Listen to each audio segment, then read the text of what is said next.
Hello dear students, welcome back to my channel physics SPC. Laws of motion NEET का एक question. Hemispherical bowl of DSR is set rotating about its axis of symmetry which is kept vertical. देखो ये तो हो गई आपकी access, इसके about इसको घुमा रहा है एंगुलर ओमेगा से, यही फाइंड आउट करना है हमें। ठीक है, ये रेडियस दे रखी है इसकी बाउल की, ये बाउल है आपका और उसकी ये रेडियस है। A small block kept in the bowl rotating with bowl without slipping। ये आपका एक स्मॉल ब्लॉक है और इसे यहाँ रखा है और ये इसके साथ घूम रहा है। किसके साथ? जो आपका बाउल है उसके साथ घूम रहा है। बाउल को हम इस एक्सिस के अबाउट रोटेट कर रहे हैं, ठीक है नहीं, लेकिन ये जो ब्लॉक है वो स्लिप नहीं कर रहा on its surface. If the surface is smooth, मतलब फ्रिक्शन नहीं है, the angle made by the radius through the block with the vertical is theta. देखो जो रेडियस है वो वर्टिकल से थीटा एंगल बना रही है। Find the angular speed at which the ball is rotating. कितनी स्पीड से इसे घुमाएं ये पूछ रहा है।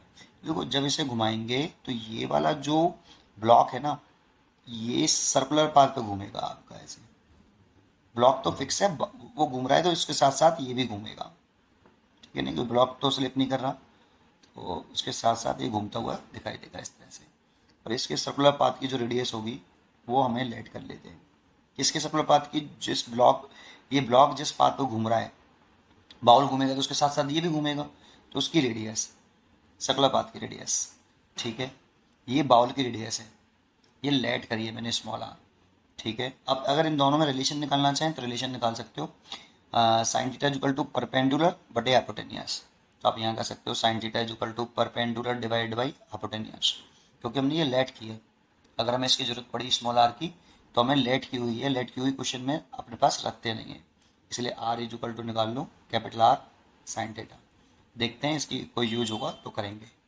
अच्छा अब क्या करें, इसका एफ बनाते हैं। तो इसका वेट, एक तो एक्सटर्नल फोर्स उस पर लगा एम जी, ठीक है, और एक सरफेस, ये जो सरफेस है बाउल का सरफेस, इस ब्लॉक पर नॉर्मल एक्शन लगाएगा और नॉर्मल एक्शन सरफेस की परपेंडिकुलर होती है, इसीलिए सर्कुलर पाथ के बाउल के रेडियस के सेंटर की तरफ होगी, कैपिटल है, this is a normal action, ठीक है सर। और क्या होगा? अब देखो अगर ये चाहता है स्लिप ना करे तो एक काम करते हैं, इसको अगर हम ग्राउंड फ्रेम से करेंगे, एक तो ग्राउंड फ्रेम से कर सकते हैं और एक हम ब्लॉक पर, ब्लॉक के रेस्पेक्ट में कर सकते हैं, मतलब ब्लॉक पर हम चीटा बन के बैठ जाएं और वहाँ से ब्लॉक के मोशन को एनालाइज करें। तो हम विद रेस्पेक्ट टू ब्लॉक कर रहे हैं, विद रेस्पेक्ट टू ब्लॉक। अब देखो ब्लॉक में एक्सेलरेशन होगा क्योंकि वो सर्कुलर पाथ पे घूम रहा है, सेंट्रीपिटल एक्सेलरेशन होगा ब्लॉक के अंदर, और ब्लॉक में सेंट्रीपिटल एक्सेलरेशन है तो ब्लॉक के रेस्पेक्ट में कर रहे हैं, ब्लॉक पर हम बैठ के चीटा बन के बैठ गए हैं, तो वहाँ से अगर करते हैं तो वो नॉन इनर्शियल रेफरेंस फ्रेम होता है। कौन सा? नॉन इनर्शियल रेफरेंस फ्रेम, ठीक है, क्योंकि ब्लॉक में एक्सेलरेशन है सेंट्रीपिटल एक्सेलरेशन, क्योंकि जीरो नहीं है, ठीक है।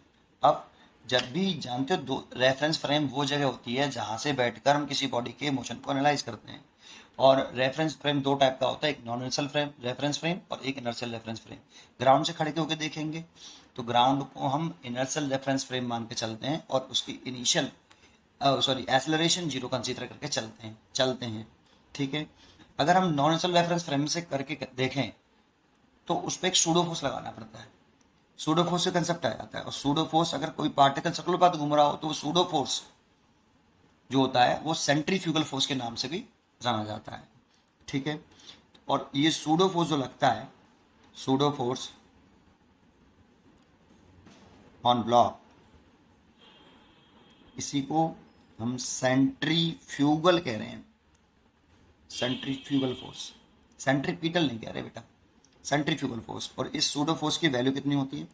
Mass of block, mass of block, लेकिन एक्सेलरेशन ब्लॉक का नहीं लेते, एक्सेलरेशन ब्लॉक का ना लेके एक्सेलरेशन हम उसका लेते हैं नॉन इनर्शियल रेफरेंस फ्रेम का, सॉरी हम ब्लॉक पे बैठ के देख रहे हैं तो ब्लॉक को ही हमने नॉन इनर्शियल रेफरेंस फ्रेम माना है, तो यहाँ ध्यान रखना acceleration of non inertial frame लेते हैं, इनर्शियल फ्रेम, ठीक है। और यहाँ ब्लॉक को ही हमने नॉन इनर्शियल रेफरेंस फ्रेम माना है, उसी पर बैठ कर हम देख रहे हैं, इसलिए ब्लॉक का ही एक्सेलरेशन देखेंगे, और ब्लॉक में सेंट्रीपिटल एक्सेलरेशन है, मास इनटू सेंट्रीपिटल एक्सेलरेशन।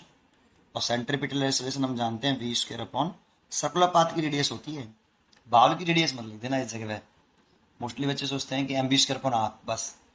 अब आर में क्या होता है, सेंट्रीपिटल एक्सेलरेशन लेते हैं, पार्टिकल जिस सर्कुलर पाथ पे घूमता है उस सर्कुलर पाथ की रेडियस लेते हैं। अब यहाँ पे सर्कुलर पाथ की रेडियस, ये ब्लॉक घूम रहा है सर्कुलर पाथ में, तो सर्कुलर पाथ की रेडियस लेना, ना कि बाउल की रेडियस ले लेना। इसीलिए स्मॉल आर लेना बेटा। और v की वैल्यू कितनी लेते हैं, तो v सर्कुलर पाथ घूम रहा हो तो v equal to r omega हम यूज़ कर सकते हैं। इसीलिए से ले सकते हैं m upon r omega square, direct लिख दिया मैंने। आर की वी की जगह पे आर ओमेगा रखना, आर से आर काट देना, देखो ये आ गया। लेकिन इंपॉर्टेंट ये है कि क्वेश्चन में हमें निकालना किसके टर्म में, कैपिटल आर के टर्म में, और क्वेश्चन में स्मॉल आर गिवन नहीं था, लेट किया था हमने, इसलिए इसको चेंज भी कर देते हैं। एम स्मॉल आर की जगह पर कैपिटल आर साइन थीटा और ओमेगा स्क्वायर, ये सूडो फोर्स हो गया। इसकी डायरेक्शन की बात करें, direction of pseudo force, direction of, पूरी बात बता देता हूँ आपको, direction of pseudo force is opposite to the direction of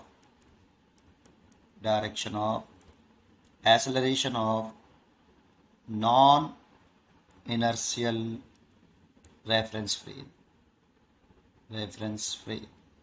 acceleration, direction acceleration के अपोजिट होती है। तो देखो एक्सेलरेशन तो सर्कुलर पाथ की सेंटर की तरफ, और सेंट्रीपिटल एक्सेलरेशन सर्कुलर पाथ का सेंटर ये वाला है, बाउल के सेंटर की तरफ नहीं, सर्कुलर पाथ की सेंटर की तरफ, इसलिए सूडो फोर्स इधर लगेगा। और कितना लग रहा है भाई आपका, इसको लिख लेते हैं कि ये एम आर, अभी एक काम करते हैं, इसे एम आर ओमेगा स्क्वायर लिख लेते हैं, हमने चेंज कर लिया कोई बात नहीं, इसे अभी हाल फिलहाल ये लिख लेते हैं m r square, m r omega square, ठीक है। तो देखो ये अब 3 फोर्स लग रहे हैं इस पर बैठ के देख रहे हैं ना, तो इस पर देख रहे हैं, इस पर बैठ के देख रहे हैं, तब ये सब कहानी है, ठीक है। अच्छा अब क्या करें, अब इसको एम जी की कंप्यूट कर लो। तो देखो ये थीटा दे रखा है, तो एम जी की कंप्यूट करेंगे तो एक कंपोनेंट ये आएगा एम जी का, और एक ये आएगा। और अगर यहाँ से एक वर्टिकल लाइन खींचेंगे, अगर ये थीटा है तो ये वाला भी थीटा होगा, और ये थीटा है तो ये वाला थीटा होगा। तो एम जी का कंप्यूट करें तो ये वाला कंपोनेंट आएगा एम जी कॉस थीटा, और ये वाला आएगा एम जी साइन थीटा, ठीक है। ऐसे ही एम आर ओमेगा स्क्वायर की कंपोनेंट कर लें, ये तो कंपोनेंट्स हैं, ये आपके कंपोनेंट्स हैं, ये 3 फोर्स लग रहे थे, ये वाला एम जी के कंपोनेंट हो गए। ऐसे ही इसकी कंप्यूट करें तो देखो, इसकी करना चाहें तो इसका एक कंपोनेंट तो यही वाला होगा, और एक कुछ इस तरीके से होगा, क्योंकि जिसकी कंप्यूट करते हैं वो बीच में रहना चाहिए। तो एम आर ओमेगा स्क्वायर बीच में, ये दोनों कंपोनेंट हो गए किसके, इसके। अच्छा अगर ये थीटा है तो ये 90 माइनस का थीटा हुआ, तो ये वाला थीटा हुआ, तो ये वाला थीटा हुआ, तो इसका ये वाला कंपोनेंट आया m r omega square cos theta, और ये वाला आया, ये वाला m r omega square sine theta. अब चेक कर लेते हैं, बस खत्म क्वेश्चन। क्योंकि हम ब्लॉक पर ही बैठ के देख रहे हैं तो ब्लॉक हमें रेस्ट में ही दिखेगा, ब्लॉक के ऊपर ही बैठे हैं और स्लिप भी नहीं कर रहा है वो, तो इसीलिए इनइक्विलिब्रियम वाली कंडीशन लगा दें।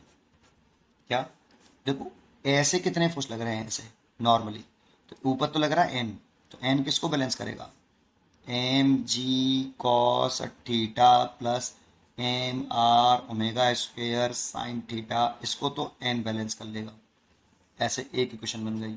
और एम जी साइन थीटा को कौन बैलेंस करेगा, तो एम जी साइन थीटा को बैलेंस करेगा m r omega square cos theta, ये एम जी साइन थीटा को बैलेंस कर लेगा।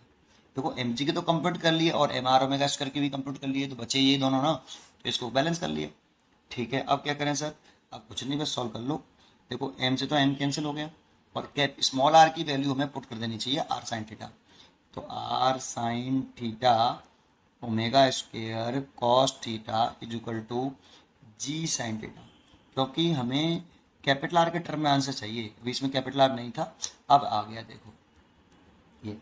अब देखो साइन थीटा से साइन थीटा कैंसिल हो गया, ओमेगा स्क्वायर निकालना है, g over r cos theta, तो omega is equal to root के अंदर g over r cos theta, ये इसका आंसर हो गया, ये इसका आंसर हो गया। पढ़ते रहिए और खुश रहिए। Thank you.